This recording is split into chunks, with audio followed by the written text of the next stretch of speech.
హరి ఓం. సనాతన ధర్మ వైదిక విజ్ఞాన చర్చకు అందరికీ పునఃస్వాగతం. ఈనాటి చర్చలో ఎలా కొన్ని వందల వేల ఏళ్లుగా సనాతన ధర్మము వైదిక జ్ఞానము మనల్ని కాపాడుతూ వచ్చాయి, ఎప్పుడు ఈ పరిస్థితులలో మార్పు వచ్చింది, తద్వారా మనం ఎటువంటి కష్ట నష్టాలని ఫేస్ చేయవలసి వచ్చింది, ఇంకా ఆ సమస్యల వల్ల మనం ఇంకా ఎలా ఎన్నెన్ని కారణాల వల్ల బాధపడుతున్నాము, వాటిలోంచి బయటికి రావడానికి మళ్ళీ ప్రస్తుత పరిస్థితులలోనే ఉంటూ ఇటువంటి ఉన్నా మన బలహీనతలు మనకు ఉన్నా కూడా ఎలా మళ్ళీ సనాతన ధర్మము వైదిక విజ్ఞానమే మనని ఇటువంటి పరిస్థితుల్లో నుంచి కాపాడగలుగుతాయి అన్న విషయాన్ని చర్చిద్దాం. నా వీడియోలు ఇప్పటిదాకా సబ్స్క్రైబ్ చేసుకుని వారు ఎవరన్నా ఉంటే దయచేసి చేసుకోండి. ఎందుకంటే ఇవాళ నేను చేస్తున్న వీడియో నిన్న మొన్నటి వీడియోలకి అనుసంధానంగా చేసింది. ఇవాళది పార్ట్ 3.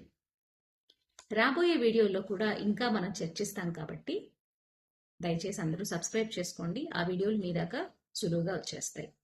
అలాగే నా వీడియోలు చూస్తున్న వారు ఈ చర్చ వల్ల మనకు నిజంగా ఉపయోగం ఉందని మీరు నమ్మితే లైక్ చేయండి. మీ అభిప్రాయాలను తప్పకుండా కామెంట్ సెక్షన్లో చెప్పండి. మీ సలహాలు సూచనలు కూడా మనందరికీ చాలా ఇంపార్టెంట్. అలాగే వీలైనంత మందికి నా వీడియోస్ని షేర్ చేయండి. ఇక చర్చ మొదలు పెడదాం. కొన్ని వందల ఏళ్ల క్రితం మన సమాజం ఈరోజు ఉన్నట్టు ఉండేది కాదు. సమాజ ముఖ్యోద్దేశము ధర్మాన్ని రక్షించడానికి ఉండేది. ధర్మరక్ష అంటే ఏంటి? ఎవరు ఏ పనిని స్వార్థరహితంగా సమాజ శ్రేయస్సు కోసము ఏది చేయడం వల్ల తాము ఆనందంగా జీవిస్తారు, అలాగే సమాజానికి కూడా ఎంతో మేలు జరుగుతుందో అటువంటి వృత్తిని స్థితిని వాళ్ళు ఎంచుకున్నారు. వీటిని మనం చాతుర్వర్ణాలు అంటాం. బ్రాహ్మణ, క్షత్రియ, వైశ్య, శూద్రులు. ఈ బ్రాహ్మణుల్లో గుంపుగా చేరిన వారు ఎవరంటే, ఎవరైతే తమ బుద్ధిని జ్ఞానాన్ని చక్కగా ఉపయోగించి విషయాలు తెలుసుకుని దాని ద్వారా ప్రతి ఒక్కరికి ఆ జ్ఞానాన్ని పంచి జ్ఞానం పంచడం వల్ల మేలు చేయగలిగే లక్షణాలు కలిగి ఉండేవారు, వారంతా ఒక గుంపుగా వచ్చి చేరి వారిని బ్రాహ్మణులు అనడం జరిగింది. అలాగే ఎవరైతే మంచి శరీర దారుఢ్యము, భయం లేకుండా ఎదుటి వారిని రక్షించడం కోసం ఎప్పుడు కూడా కర్తవ్యపరాయణులై ఉండేవారో వాళ్ళందరూ ఒక గుంపుగా చేరి వారిని మనము క్షత్రియులు అన్నాం. ఇక వ్యాపారం చేయడంలో మంచి మెళకువలతో చక్కటి వ్యాపారం చేసి ఎటువంటి వస్తువులు సమకూర్చాలో మన దేశం నుంచి ఇంకో చోటికి, ఇంకో చోటు నుంచి ఇక్కడికి, అటువంటి నైపుణ్యం కలిగి ఉండే వాళ్ళందరినీ మనం వైశ్యులు అన్నాం. ఇక వేరే ఇతరత్ర పనులన్నీ కూడా చాలా ఉంటాయి. సేవ చేసేవారే కావచ్చు, ఇతర వృత్తులు ఉన్నాయి. కుమ్మరి వాళ్ళు, వడ్రంగం చేసేవాళ్ళు, లేదా ఆయుధాలు చేసేవాళ్ళు, ఇంకా ఇటువంటివి ఎన్నో ఎన్నో ఎన్నో అవసరాలకి కావలసిన వాళ్ళందరూ కూడా మనకి వారు ఇంకొక తెగగా వాళ్ళు ఇచ్చారు. అందులో మళ్ళీ విభాగాలు జరిగాయి. వృత్తులు ఇవన్నీ ఎందుకు ఎంచుకున్నారు మనుషులు అంటే, తమ స్వార్థం కోసం కంటే కూడా తమ జీవనాధారంగా అవి ఉంటూ కూడా సమాజ శ్రేయస్సు కోసం మాత్రం తాపత్రయపడుతూ వారి వారి వృత్తుల్ని వారు ఎంచుకుని దానికి వారు కట్టుబడి ఉండడం జరిగింది. ఇందులో ఎక్కువ తక్కువ భావాలు రావడానికి ఆస్కారం ఉండేది కాదు. ఎందుకంటే అక్కడ అహంకారం ఎవరికి పనిచేసేది కాదు, స్వార్థం ఎవరికి పనిచేసేది కాదు.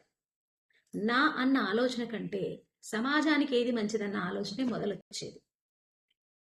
అది ఎలా అంటే, అవడానికి గుళ్ళో పూజ చేసేవాళ్ళు పూజారి బ్రాహ్మణుడైనా కూడా ఆ పూజా విగ్రహాన్ని తయారు చేసే అతను ఒక శిల్పి, అతను బ్రాహ్మణుడు కాదు. ఆ స్వామిని రథం ఎక్కించడానికి ఆ రథం తయారు చేసేవాడు ఒక వడ్రంగి. ఆ గుళ్ళో దీపాలు వెలిగించడానికి దీపాలు చేసిచ్చేవాడు ఒక కొమ్మరి. అలా ప్రతి ఒక్కళ్ళు కూడా ఏ తేడాలు, ఎవరు ఒకరి పట్ల ఒకటి ఎక్కువ తక్కువ భావనలంటూ కలగడానికి అసలు ఆస్కారమే ఇవ్వకుండా ఒకరినొకరు గౌరవించుకుంటూ ఎంతో ఆనందంగా వారి జీవితాన్ని గడిపేశారు. సమస్య ఎప్పుడు వచ్చిందంటే, ఎప్పుడైతే నేను చేసేదే గొప్ప అన్న స్వార్థము సమాజ శ్రేయస్సు కంటే కూడా మనిషి ఆలోచనలో పెద్దపీట వేసిందో అప్పుడు సమస్యలన్నవి రావడం మొదలయ్యాయి. అప్పుడు నేనే బాగుండాలి, అందరికంటే నేను బాగుండాలి, నేను గొప్ప అని చూపించుకోవాలి అన్న ఆలోచనలు పెరిగిపోవడం మొదలయ్యాయి. ఇలాంటి ఆలోచనలు వచ్చినప్పుడు మెల్లిగా అందరూ గతి తప్పడం మొదలయ్యారు. ఇప్పుడు ఎలా అయితే ఒక ఇల్లు కట్టాలంటే పునాదులు మనకి అవసరము. పునాది గట్టిగా ఉన్నంత వరకు ఇల్లు బాగుంటుంది. పునాదులు కదిలాయంటే ఇల్లు కూలిపోతుంది. మన వ్యవస్థలో కూడా అటువంటి మార్పులే వచ్చాయి.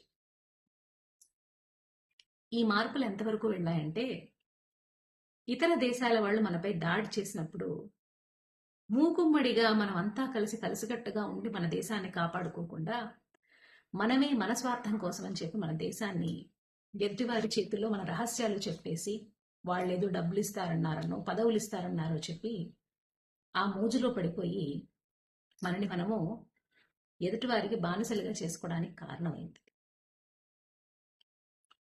ఈ ప్రభావంలో మెల్లిమెల్లిగా సనాతన ధర్మం అన్నది మెల్లిగా మనకి దూరం అవుతూ వెళ్ళిపోయింది. ఎంతవరకు వెళ్ళిపోయిందంటే, కొన్ని వందల ఏళ్ళు మన బానిసత్వం అనుభవించి బానిసత్వం నుంచి విముక్తులుగా నేడు మన దేశానికి స్వాతంత్రం వచ్చినా ఈ ధర్మం తప్పిన మిగుళ్ళు ఏవైతే ఉన్నాయో మన బుర్రలో అలా ఉండిపోయాయి మనకి.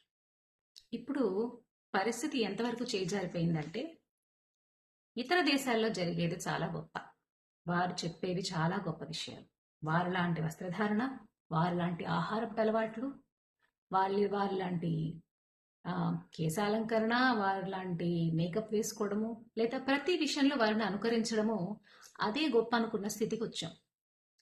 పోనీ అనుకున్నంత వరకు పర్వాలేదు, కానీ ఆచరణ మనకి ఇబ్బంది కలిగించకుండా ఉందంటే పోనీ అందులో కూడా మంచుంది అనుకోవచ్చు. కానీ జరిగేది ఏమవుతుంది?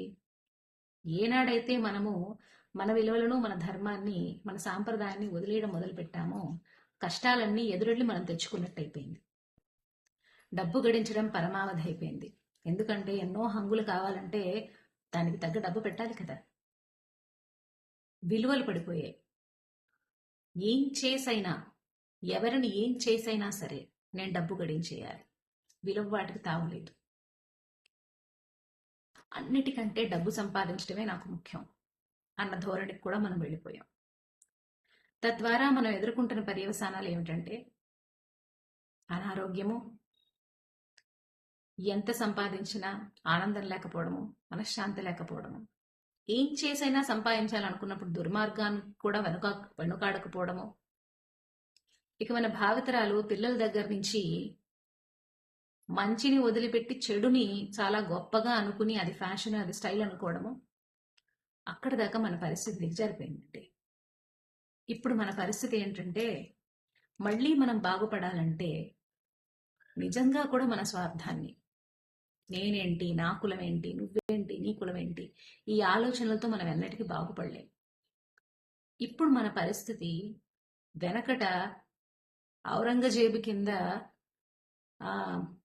హిందూ ధర్మం నలిగిపోయి అతి కాళ్ళ కింద ధర్మం నలిగిపోయే పరిస్థితి వచ్చినా, బ్రిటిష్ వారి చేతిలో మన పరిస్థితులంతా అతలాకుతలమైన పరిస్థితి కంటే భయంకరమైన పరిస్థితిలో ఈరోజు మనం ఉన్నాం. అది ఎలాగా అంటే, మీడియా ద్వారా పిల్లలు నేర్చుకోకూడని మాటలు, చెయ్యకూడని చేష్టలు, వికృత చేష్టలు, ఘోరాతి ఘోరంగా ఒకరినొకరు చంపేసుకోవడము. మనం ఇప్పుడు న్యూస్ చూసిన కొద్దీ మనం అన్ని చూస్తూనే ఉన్నాం. ప్రతిరోజు మన పిల్లలు, మనము ఒకలాంటి డేంజర్ పరిస్థితుల్లో బ్రతుకుతూనే ఉన్నాం.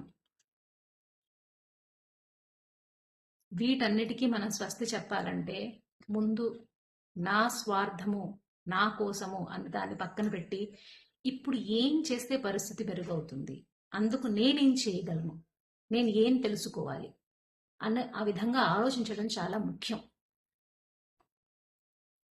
పైగా మడికట్టుకుని కూర్చుంటానంటే జరుగుబాటు అయ్యే రోజులు కావివి. నిత్య దైనందిన జీవితంలో ప్రపంచంలోని జరిగిన మార్పులకు అనుగుణంగానే మనం నడుచుకోగలుగుతూ కూడా ఎలా మన సనాతన ధర్మం మనకి ఇచ్చిన విలువల్ని మనం కాపాడుకోవాలి, ఏం నేర్చుకోవాలి, ఆ సారమంతా వేదముల్లో ఉందని అనుకుంటూనే ఉన్నాం. అయితే ఏం చెబుతున్నాయి ఆ వేదాలు? వేదాలు ఏం చెబుతున్నాయి అన్నది ప్రతి ఒక్కరూ తెలుసుకునే ప్రయత్నం చేయాలి. అలాగే వేదం చాలా చెప్తుంది. అందులో మనము మన స్థితికి, మన మన నేచర్కి, మన ఆలోచనలకి, మన పరిస్థితికి ఏం తీసుకోవాలి అందులోంచి అన్నది కూడా తెలుసుకోవడం మనకి చాలా అవసరం. ఒక సూపర్ మార్కెట్కి వెళ్తే వస్తువులు అనేకం ఉంటాయి, కానీ మనకు కావాల్సిందే మనం తెచ్చుకుంటాం కదా. అలాగే ముందు అసలు ఏ వేదం ఏం చెప్తోంది, ఆ చెప్పే దాంట్లో నాకేది అవసరము అని తెలుసుకోవడం కూడా చాలా అవసరం. ముందు మనం తెలుసుకుంటే మన పిల్లలకి మనం నేర్పగలుగుతాం. మన చూసి మన పిల్లలు మన అనుకరిస్తారు. అది వాళ్ళకు తెలియడానికి కూడా మనం ఏం చేయాలి. ఇది నేను చర్చ అని ఎందుకంటున్నానంటే, మన సమస్యలు మనం అంతా ఒకరికొకరు చెప్పుకోవాలి. ఒకరికొకరికి ఏ పరిష్కారాలు తడుతున్నాయో అవి కూడా ఒకరితో ఒకరు మనం చర్చించుకోవాలి. ఎవరికి తెలిసినంత వారు ఇతరులకు చెప్పుకుంటూ వెళ్ళాలి. అంటే మనం కృషి చేయాలి తెలుసుకోవడానికి. తెలుసుకోవడంతో అక్కడితో ఆగకుండా మన ఇరుగు పొరుగు, మన వల్ల ఎవరికి ఏ మేలు చేయగలిగినా మన స్వార్థాన్ని పక్కన పెట్టి వారికి చేసే ప్రయత్నం కూడా మనం చేసుకుంటేనే కొన్నాళ్ళు పోయి మనము మళ్ళీ మన వైదిక ధర్మాన్ని, మన సనాతన ధర్మాన్ని మళ్ళీ నిలుపుకుని ఒక ఆనందమయ జీవితాన్ని గడపగలుగుతాం. నాతో మీరు కూడా ఏకీభవిస్తున్నారని భావిస్తున్నాను. మీరేమనుకుంటున్నారో, ఏం చేస్తే బాగుంటుందని మీకు అనిపిస్తుందో తప్పకుండా కామెంట్ సెక్షన్లో చెప్పండి. ఇక రాబోయే వీడియోలో ఏ సమస్యకి ఏదేది పరిష్కారం అవ్వచ్చు అన్నదాన్ని మనము ఇంకొన్ని వీడియోల ద్వారా తెలుసుకుందాము. ఒక మ్యాథ్స్ సైన్స్ టీచర్గా అటు సైన్స్ అండ్ టెక్నాలజీని తెలుసుకుంటూ, ఇటు వేదాలు మనకి ఏం చెబుతున్నాయో అవి తెలుసుకుంటూ, ప్రస్తుత పరిస్థితికి రెండిటిని ఎలా అన్వయించుకోవాలన్న దాని మీద నేను కృషి చేస్తున్నాను తెలుసుకోవడానికి. నాకు తెలిసినంత మీ అందరికీ కూడా తెలియజేస్తాను. అలాగే అన్ని విషయాలు నాకు తెలియవు కదా, నేను తెలిసినంత నేను చెప్పగలిగినా మీకు తెలిసినవి మీరు కూడా చెబుతూ వెళ్ళండి. మన కామెంట్ సెక్షన్లో చెప్పండి. అందరం ఫాలో అవుదాం. ఈ అంశాల మీద రేపు ఇంకొక కొత్త వీడియోతో మళ్ళీ నేను ముందుకు వస్తాను. అంతవరకు సెలవు. హరి ఓం, నమస్తే.